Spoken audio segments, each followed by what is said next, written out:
जय हिंद दोस्तों। हम लोग बहुत खुश हो जाते हैं कि हम लोग चांद तक पहुंच गए हैं, लेकिन क्या फायदा इस बात का जब 6 बजे के बाद हम लोग अपने घर से लड़कियों को बाहर तक नहीं जाने देते। भले ही लड़कियां प्लेन चलाती हो, यहां तक कि फाइटर जेट तक भी उड़ाती, शादी वाले दिन वो धीरे धीरे करके ही अपने स्टेज तक जाती है, और वो भी 4 लोग पकड़ कर ले जाएंगे उसे, और वही तरफ लड़का बिल्कुल फ्री रहता है। उसे लोग वहीं एक दिन का नकली राजा बना देंगे। एक लड़की भले ही कितनी ज्यादा वेल एजुकेटेड क्यों ना हो, अगर उसे थोड़ी दूर ही जाना होगा तो हम लोग 5 से 10 साल का बच्चा उसके पीछे लगा देंगे। हमारी सोसाइटी 5% दहेज पकड़ा के उसे दूसरे घर विदा कर देती, और बाकी के 95% पे कुल का दीपक राजा बेटा राज करता है। दुनिया की सबसे बड़ी डेमोक्रेसी का 48% जनसंख्या शाम के 6 बजे के बाद कर्फ्यू में चली जाती है। अगर मैं आपसे ये पूछूं कि सबसे ज्यादा फीमेल अनसेफ कहां रहती है,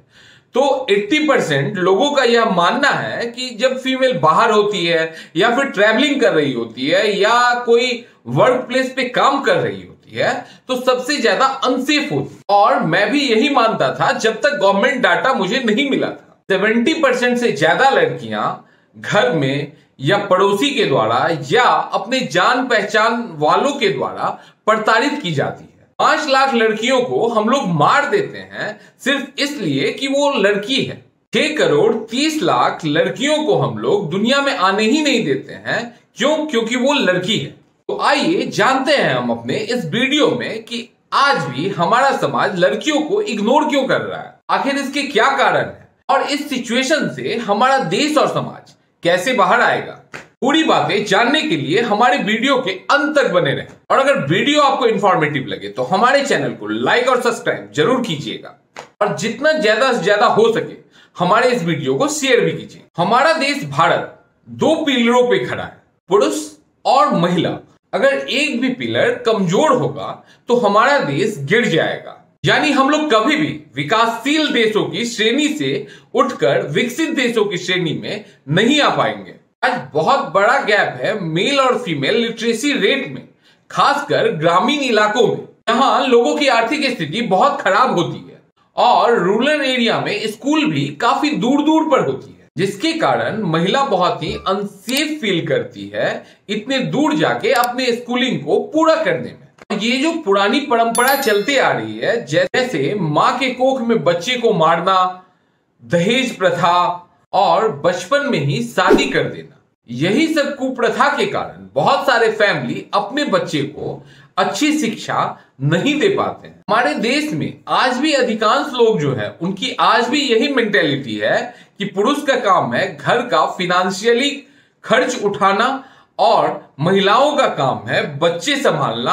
और घर का कामकाज देखना। महिला और पुरुष में जो एक बड़ा डिफरेंस है, जो हमारा समाज मानता है स्पेशली ग्रामीण इलाकों में, कि महिला से ये उम्मीद किया जाता है कि वो धीरे बोले, महिला से ये उम्मीद किया जाता है कि वो शालीनता से बोले, वो शालीनता से रहे, उसके चलने का बैठने का एक तरीका हो।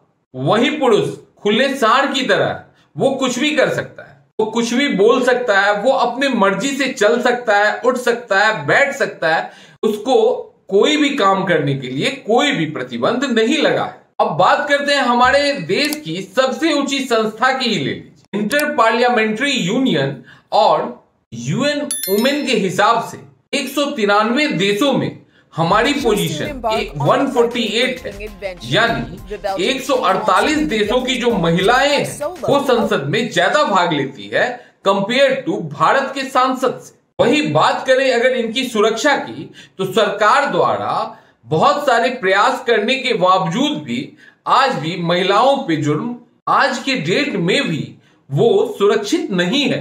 आज भी माँ के कोख में लड़कियों को मार देना, domestic violence, rape, honour killing. Honour killing दोस्तों ये होता है कि अगर कोई महिला को किसी और जाति के पुरुष से अगर प्यार हो जाए, और वो अगर घर वालों के मर्जी के खिलाफ शादी कर ले, तो या उससे दोस्ती कर ले, या किसी भी कारण से घर वालों के पसंद के अगेंस्ट वो कोई काम करे, तो घर वालों को ये नहीं पसंद होता है, जिसके कारण वो अपने घर की ही बेटियों को, बहन को मार देता है ऑनर किलिंग के नाम पे।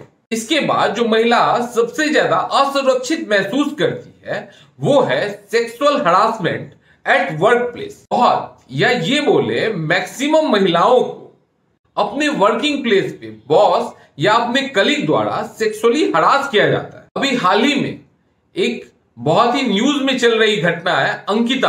अंकिता एक रिसेप्शनिस्ट का काम करने गई थी एक होटल में। उसके मालिक ने उसे स्पेशल सेवा देने के लिए अप्रोच किया, लेकिन अंकिता नहीं मानी और अंकिता के नहीं मानने के कारण उसके मालिक ने उसे मार के फेंक दिया।